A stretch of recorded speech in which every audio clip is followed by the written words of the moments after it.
Hey friends, it's Emily. Welcome back to my channel. It has been a long time since I've filmed anything for this channel, but I wanted to kind of get back in to filming content for this channel for several reasons. One being that there's not a lot of content for disabled people specifically on YouTube, or a lot of content made by disabled people. And if there is, it's sometimes hard to find. And also I just want to make content that would have been helpful for me when I was undiagnosed or newly diagnosed, or content that I would still like to see now. And also I think just making content about disabilities can be helpful to able-bodied people as well, who maybe don't know someone personally with a disability and who aren't sure who to ask or where to go to find out answers for certain questions they have, or who don't know really what different disabled people experience. So yeah, and also I had someone recently who's very sweet message me and ask if I was doing okay because I haven't filmed content for a while on this channel. She messaged on the Facebook page for this channel / for a blog that I previously wrote on, because yeah, I hadn't filmed content in a while, and that was very sweet of her, and I was like, oh yeah, I did like doing that. But the past year has been really hectic for me and my family, but 2020 is starting off pretty well. It's been a lot calmer and less chaotic than last year was. Just my family moved, and I got a new job, and I quit my old job, and we had some personal family things going on that weren't so good. So yeah, it was a busy year, but like I said, I wanted to get back into making content on YouTube. So welcome back. Thank you for those of you who have stuck around, and for those of you who are new, hi, I'm Emily. I am 24 years old and disabled, and yeah, that's mostly the content I talk about on this channel has to do with disability. So that's a little brief about me if you're new here. So today's topic is interacting with people with disabilities, and this is particularly helpful, I think, for able-bodied people.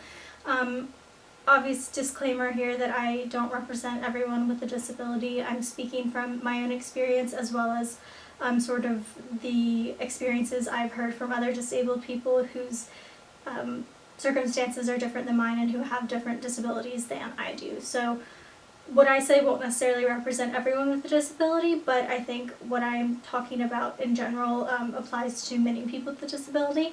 And part of the inspiration for this video was a tweet I saw by author Marieke Nijkamp. I believe that's how you pronounce her name. I will put the tweet in the description box down below, as well on the screen, if I can manage that with my minimal editing skills, but I will do my best. And she was just kind of talking about sort of a, I believe she said it was like a primer for interacting with disabled people, and I thought that was really a good way to sort of phrase it, and just sort of be like, hey, PSA, these are some things that you may or may not know about interacting with disabled people, and it can make our lives a lot easier. So one of the things she talked about in this tweet was mobility aids, and not everyone with a disability needs or uses a mobility aid, and sometimes people with disabilities will use different mobility aids depending on their symptoms and the circumstances. So for me personally, I use a cane most of the time, but in some instances I will use a rollator, which is sort of like a walker,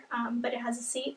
And that's really helpful if I'm going long distances somewhere that I don't think has very much seating available, or if, like I said, I'm going somewhere for a long time and I don't have the ability to sit or take breaks.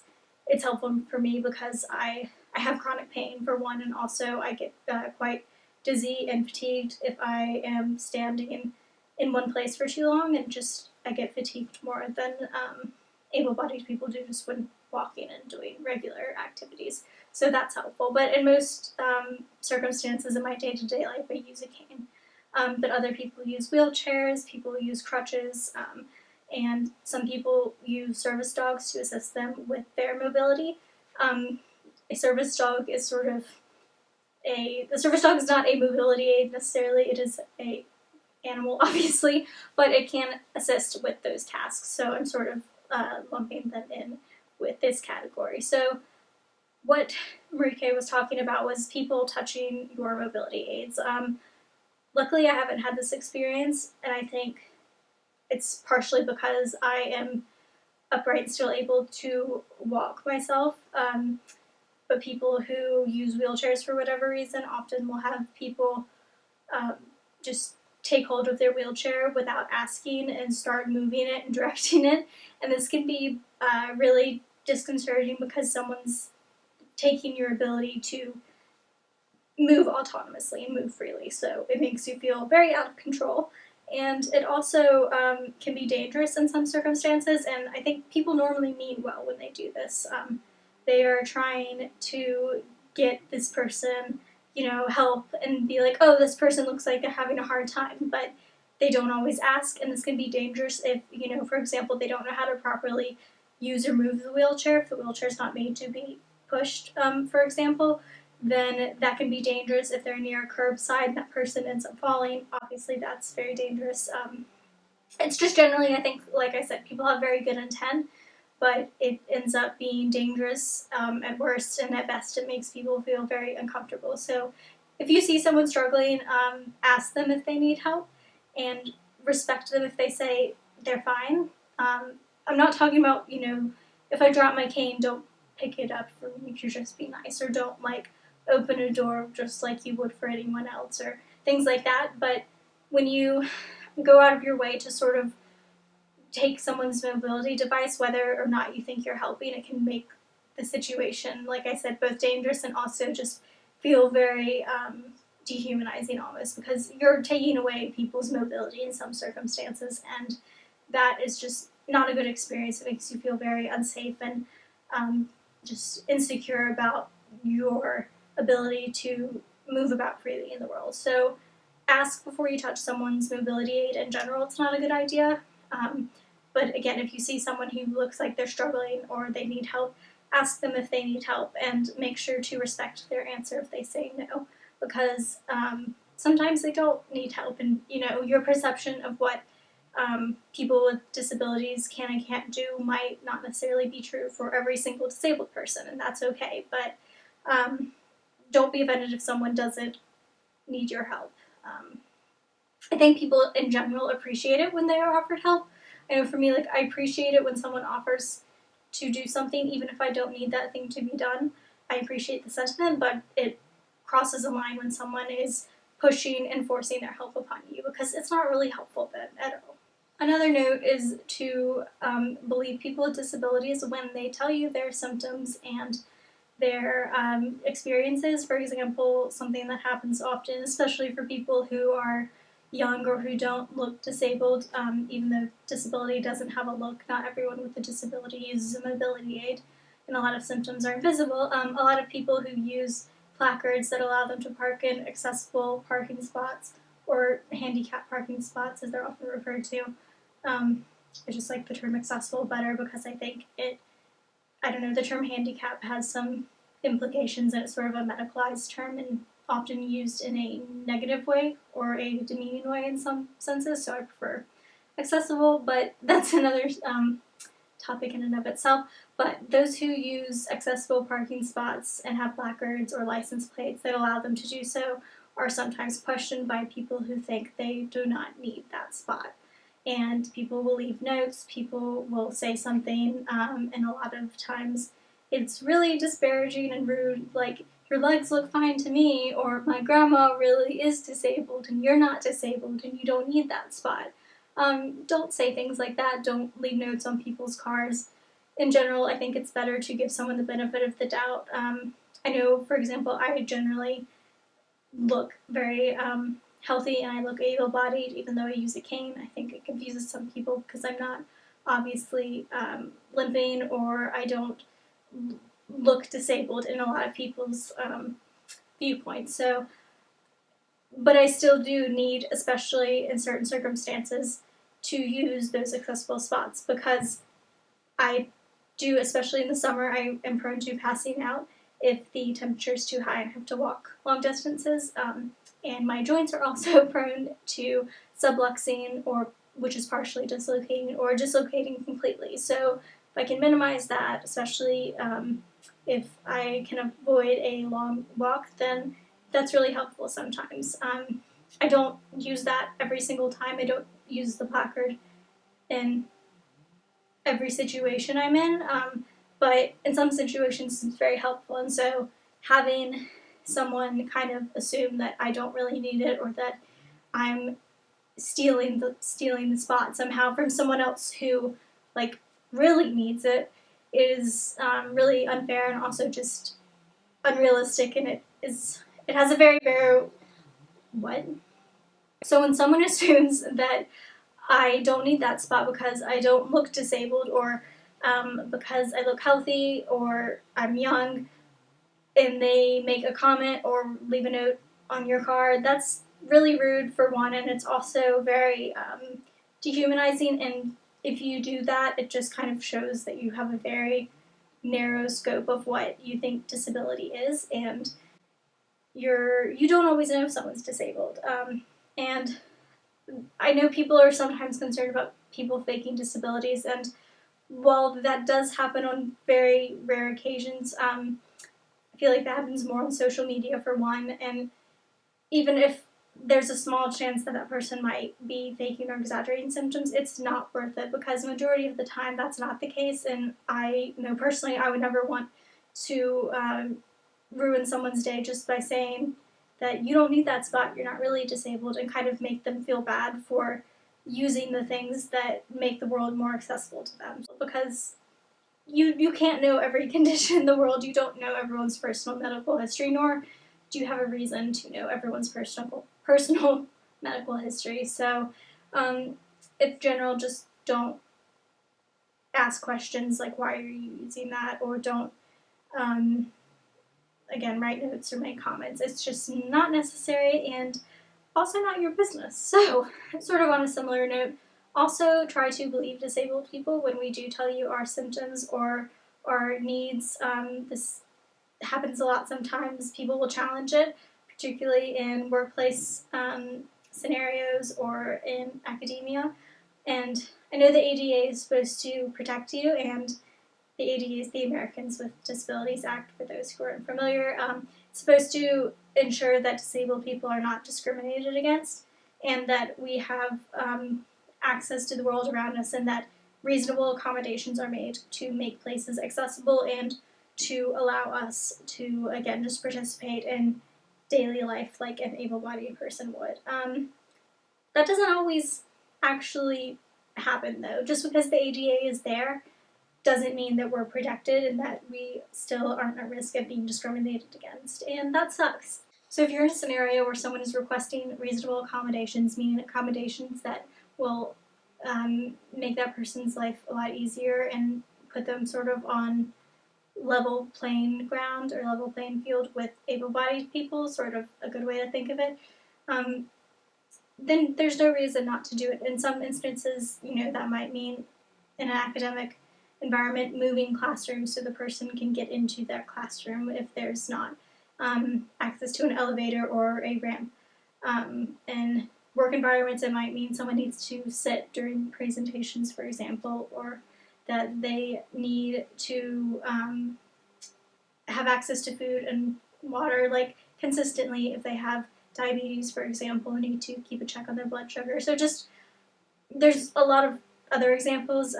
People bringing service dogs often have a lot of difficulties with people understanding that a service dog is protected under the ADA. There are issues with illegitimate service dogs sometimes, but it's not your call to suggest the service dog is not legitimate. In the U.S., there are currently not any particular certificates or trainings that a service dog must go through, so you're only allowed to ask what tasks that service dog performs and if it is in fact a service dog, I believe. So it's not up to you to deny someone service basically because they're disabled, or to deny someone access to, a work environment, a workplace, like a job in general, or deny someone access to, furthering their education, for example. And a lot of that, again, comes down to questioning if someone really needs the things they're asking for. And again, you probably don't know that person's full medical history.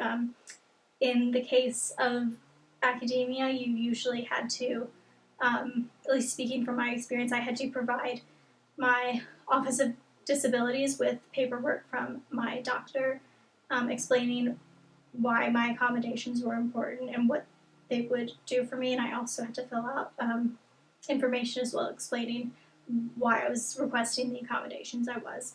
So a lot of the times there's some behind the scenes stuff you might not know about, but even if there's not, most people aren't going to lie about what accommodations they need. We're just trying to make the world more accessible. So don't question people's accommodations, and also don't question when we say, I'm having a lot of fatigue or I'm having a lot of pain. Don't be like, you don't look like you're hurting or you don't look like you're tired, because everyone experiences symptoms differently and copes with symptoms differently. So again, don't question that we're not experiencing something just because you don't think it looks like we are, because a lot of symptoms are invisible and that doesn't make them less real, or that doesn't mean they don't affect us because you can't see them. But it's just really hard to have to deal with people questioning you when you already have to deal with difficulties with access and a variety of places in your life. So, and deal with, of course, the symptoms of your disability. So don't question people in general as far as their symptoms go or their accommodations. Asking what you can do to help, or asking specifics about certain accommodations that someone might need is a really good alternative. And if you get to know that person on a personal level, then it makes a little more sense to kind of talk to them about their accommodations and symptoms, and they can disclose that to you if they so choose, but it's not a requirement. So just basically treating disabled people like human beings and believing us when we're asking for accommodations and when we share symptoms or things like that with you is really important and respectful, I think. So something to basically keep in mind when interacting with disabled people as a whole is just to be respectful and kind. I think ultimately, if you do that, you will have an okay time interacting with disabled people and just people in general. Treat us like humans. Don't avoid us or avoid interacting with us. That's kind of sucky when that happens, when people pull their kids away or something, or refuse to make eye contact with you. It's not a fun time. But just be respectful. If someone looks like they need help, ask if they need help. If they say yes, then help them, or ask how you can best help them. If they say they don't need help, then move on, respect that.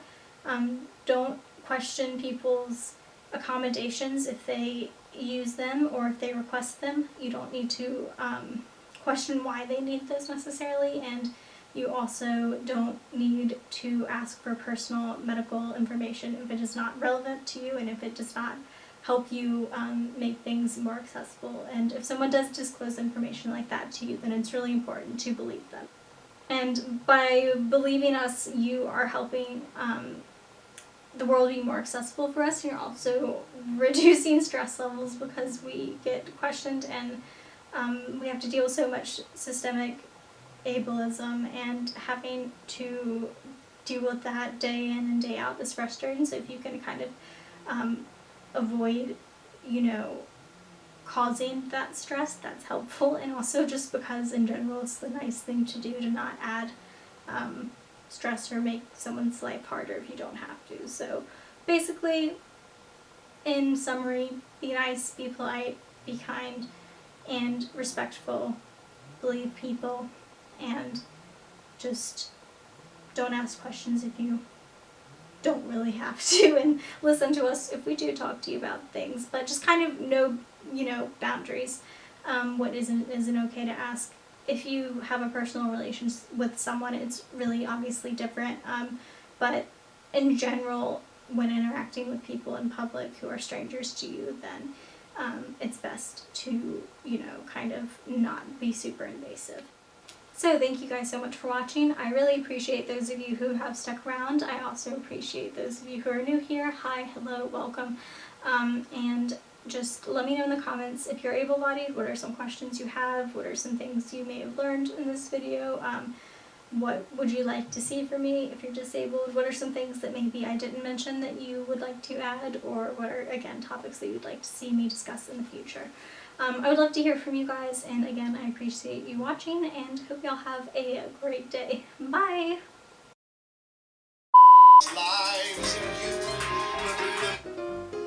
Hello, friend. I can't hear you too well. Alright, just starting here.